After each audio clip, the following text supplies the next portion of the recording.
If you ever wondered how mobsters got nicknames, here's the truth. Some of these names were earned, some were insults, and some were created by the press because it sold newspapers. And the wild part? A nickname in that world wasn't branding, it was a warning label. Let's start with the most famous press nicknames ever.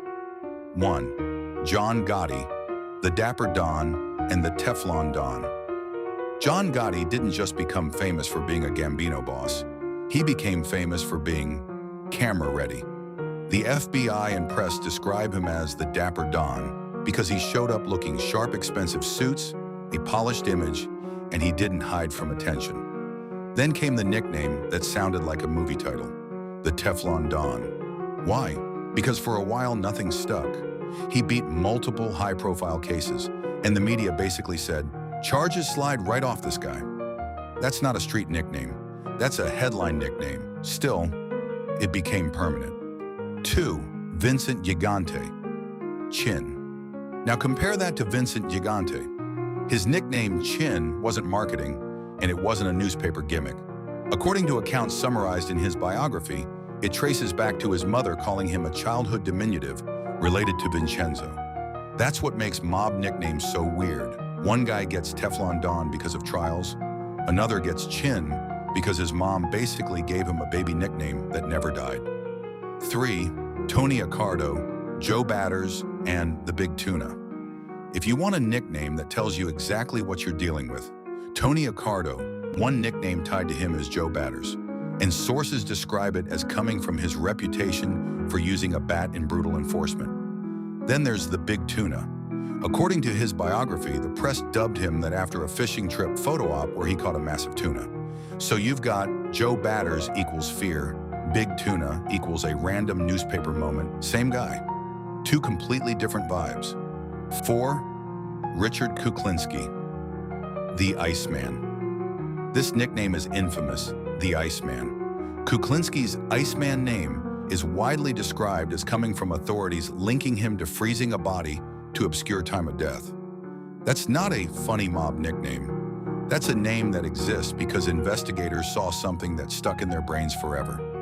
5. Joseph Bonanno, Joe Bananas. Now we move into the nickname you didn't choose category. Joseph Bonanno was known as Joe Bananas. And the reason this one is so perfect is because even sources that talk about nicknames point out that Bonanno didn't exactly love it. A lot of mob nicknames are like that. You don't pick it, you survive it, or you spend your whole life trying to pretend it isn't yours. 6. Angelo Ruggiero, Quack Quack. Then you've got nicknames that sound like a cartoon, but come from something real. Ranker lists Angelo, Quack Quack, Ruggiero as one of the famous creative nicknames. This one's commonly tied to the idea that he was a loudmouth always talking, and that talking was dangerous in an era of wiretaps. And that's the point. Some nicknames are basically, this is the habit that's going to get you caught. 7. Nicknames as job titles.